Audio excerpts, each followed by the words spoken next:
he's also, I think it's true to say, the leading member, the initiator, and somebody who's kept the biggest Palestine solidarity campaign in England going, active, dynamic, and achieving some successes over the last decade and more. So he brings those two gifts to the table. Obviously it's a time of a grim time, it's a dreadful, it's a poisonous time in terms of what the Israelis are doing to Gaza. But I think it's important that we hear Palestinian voices mediated by another Palestinian voice, because he speaks perfect English, to come to us and talk about the situation in Gaza. Okay, so Musheir El Farra from Sheffield, please. Thank you very much. Thank you very much, and thank you for coming tonight. And I'm really very honoured to be here in Glasgow. This is the first time for me in Scotland to speak in different places, and despite more than 22 years of activism in Britain, I've never been to Scotland, so these are moments which I really cherish, and I'm very happy that I'm invited here tonight. On the 27th of December 2008, Israel launched the most intense attack on the Gaza Strip. Used all the weapons that it has in its arsenal. Weapons which have the most devastating effects on civilians and on buildings, on men, women, children. Attacks of the most horrific nature. Attacks that resulted in a real period of suffering for so many families, for the entire population of Gaza Strip, but so many families, hundreds of families who lost loved ones, lost property, lost hope, lost everything. And the question which comes to mind, first of all, why, or first of all, how did my book come to? Yes, thank you. Yes. How did it come about?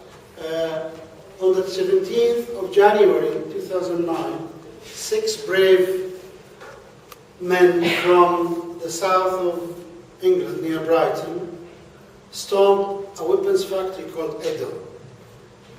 And they destroyed parts of the factory. They destroyed £300,000 worth of equipment, and they were arrested. And in their defense, they claimed that we did not commit a crime. We were trying to stop war crimes that were committed in the Gaza Strip, because this factory supplied Israel with spare parts for the drones, which had the most devastating attacks on civilians, with spare parts for the F-15s and F-16 jet fighters, for tanks. And the lawyers were trying to prove or to persuade the jury with their defense. So I received a phone call. Somebody gave the lawyer office called Bindman's my name, so they asked me for help to bring statements from victims, from families which suffered these horrific attacks. So I contacted a few human rights organizations, and I received reports which I translated and passed to them. And when I translated the reports, I realized how ignorant I am of the level of suffering that those people have gone through. I realized that, like anybody else who lives away from what's happening in Palestine, I just listened to the news and thought, 7 kids died there, 10 civilians died there, this building was destroyed, but I didn't see the nitty-gritty, and that really made me feel ashamed. And I thought I must do something for these people. So I decided to go back to the Gaza Strip and interview families which were in the reports. Of course, they don't represent all the victims, because that will need massive, massive encyclopedia to have it, because thousands have suffered, lost loved ones. And that's how the book came about. Why is this book important? It's extremely important to remember that Israel always spins the facts. Israel always makes to the world that they are the victims and they have to defend themselves. And that's one of the things which I'm trying in this book to counter. The Israeli claim that we attack because we are always attacked first by the Palestinians, which is not true. Especially in this war, in this devastating war, there are two incidents. On the 5th of November 2008, the Israelis invaded the Gaza Strip, the middle part of the Gaza Strip, the village of Al-Qarara, and killed 7 Palestinians, including 4 civilians. On the 17th of November, they invaded again and killed 16 Palestinians, including 9 civilians. Then the Palestinian rocket attack started. Then they told the world, we are under attack, and they launched their massive war against the Palestinians in the Gaza Strip. The second claim Israel said to the world that we attacked Hamas, the Islamic resistance movement, and we don't want to attack the Palestinians, just Hamas. And that's, again, the massive lie which came spontaneously through the interviews. I didn't pick the 17 families in the book based on any political affiliation. But by sheer coincidence, spontaneously, nearly 15 of them have nothing to do with Hamas, and 2 only were sympathetic with Hamas, which is their right. Hamas is part of the Palestinian social fiber, whether we agree with it or disagree with it. I personally disagree with Hamas, but they are part of the social fiber. Some people support it, some people don't support it. So that's the second lie, and it comes out in the statements of the victims, without a doubt, that we are not Hamas. This was not an attack on Hamas. This was an attack to finish us off. This was an attack to make us leave, to make us abandon our homes, as what happened in 1948, and leave.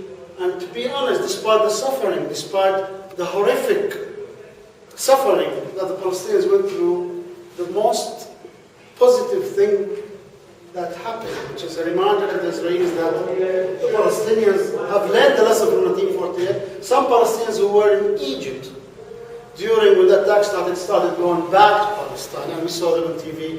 And if that's not a proof that all these attacks will not make the Palestinians leave their homes, I don't know what it is. So the second part is not, it wasn't an attack on Hamas, it was an attack on the entire Palestinian population. And obviously, I'm trying in the book very modestly to prove that whatever happened in that war is a clear war crime, and I will go through it as I'm going through the... Why, again, it's important? Because of the story of this girl.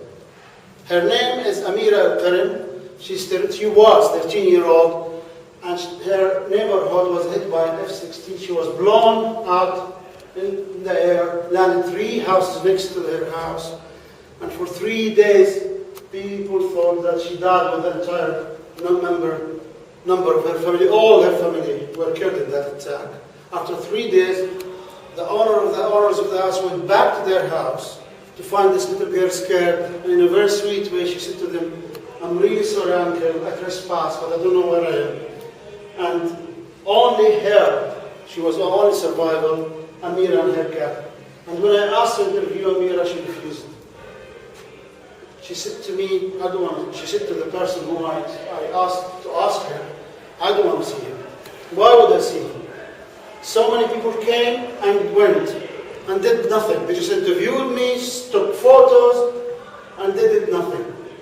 I am nothing but an exhibition to people who have good heart. They come and see me and they go, and nothing happened. And I respected that. But that emphasized the need for me to tell the story of a few families as a sample representing the horrific suffering that they went through, and to say to the world that this so-called democracy in the Middle East is nothing but a criminal state by definition, not of Musheir El Farra or of you or any pro-Palestinian activist, but by definition of international law, by the definition of the International Court of Justice, by definition of the Hague Convention, by so many others. Quickly, for people, this is the map of the Gaza Strip. 360 square kilometers, 40 kilometers long. Israel on the east, naval blockade on the west, Israel on the north, Egyptian border, Rafah border crossing, the notorious border crossing, under complete siege at the moment because of the change in the Egyptian political situation. This is the Gaza Strip compared to the West Bank, Gaza Strip, West Bank. And I chose this as well to remind people of the refugees. 1948, when the Zionist militias carried out the attacks and the killing of the Palestinians, the massacres, 532 villages in historical Palestine land were destroyed, and the 800,000 Palestinians left under fire by gunfire against another historical lie.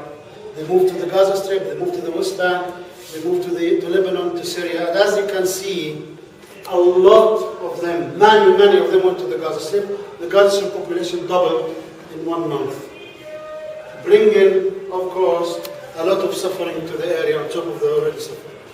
The attack, as I said, started on the 27th of November. F-16s were used against Palestinian targets. This is an F-16 attack in the middle of a residential area. This is another attack in Gaza City. This is the notorious white phosphorus, which is extremely important to remember that white phosphorus is internationally prohibited.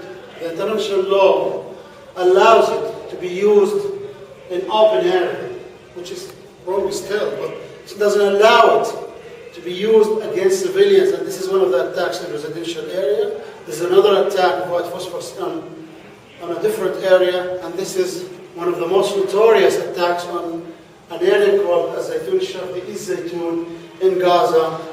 Now the attack by white phosphorus is extremely dangerous, and it causes a lot of burns that continue to happen. And there is a famous story from what happened after this war. A delegation, actually some of them were from Edinburgh, some of them were from Scotland, went to the Gaza Strip during the war to express solidarity, and they went to the pediatrics department in Al-Shifa Hospital, the biggest hospital in Gaza, and when they asked for the head of the department, she wasn't there. She was injured because she was examining a little child who was subjected to white phosphorus, and as she was examining the child exploded. And some parts of the child, because the fire still burning inside, exploded. That child died, of course. This is a woman called Nabawiyya Al-A'raj from the East Zaytun. I will talk about the Eastern Zaytun area, which is the eastern side of Gaza City, a lot because it suffered the brunt of the Israeli ground attack. Nabawiyya was pregnant with Islam, 4 months pregnant, and Nabawiyya had 6 kids before Islam. All of them were born normally, no problems, none whatsoever. One of them is Muhammad, who's sitting next to her, who had to leave school after the war because their horse and cart, or donkey and cart, was destroyed in the war, and they had no way to survive, because their father used to work on a donkey and a cart. And Islam was born with severe malformation to her legs, to her hips, knees, everywhere, and so far, up until I interviewed the family, she had 5 operations, and up until then she couldn't stand. So when I took these photos, she couldn't stand on her feet. Now, medical evidence doesn't prove that white phosphorus could cause that. But Nabawiyya begged me, insisted that I should have this story, because she believed strongly that her inhalation over 3 nights of severe white phosphorus, of a lot of white phosphorus, her fainting every night, her suffering during those 3 horrific days of attacks has caused the malformation of Islam, and I felt obliged. And to add to the tragedy, Nabawiyya originally comes from a family called As-Samuni, and I'll come to the As-Samuni family. She lost her mother, she lost 2 of her brothers, And the story she tells me in the book, the story she told me in the book about how not only she lost the two brothers as brothers, who she loves with family and blood relation, but how because they are so poor, her two brothers used to bring her things secretly. They didn't want to insult the dignity of her husband because he couldn't provide for the family. He works on a donkey and a cart. So she lost this fantastic, and she talks about it in a very emotional way. So she lost mother, two brothers, and then her daughter was born with malformation. This is another war crime. This is Al-Quds Hospital in Gaza City, 5-story hospital belonging to the Palestinian Red Crescent. And they bombed it, and that's the photograph after the bombing. Fire erupted in the 5 stories, destroyed the hospital. With patients inside, luckily enough, they managed to evict the patients, and journalists reported 5 incubators being pushed in the main street by 5 doctors and nurses, and 4 beds for the intensive care unit with the doctors pumping oxygen as they are taking them to a different hospital. A war crime, but by every definition, and let's make no mistake, Israel always have the excuse. They said we had to retain fire because we were fired at from the vicinity of the hospital. And the international law states that even if you are fired at, any military unit is fired at from a vicinity of educational center or hospital, it is a crime to retaliate and hit the hospital. But they don't care. They repeated this, by the way.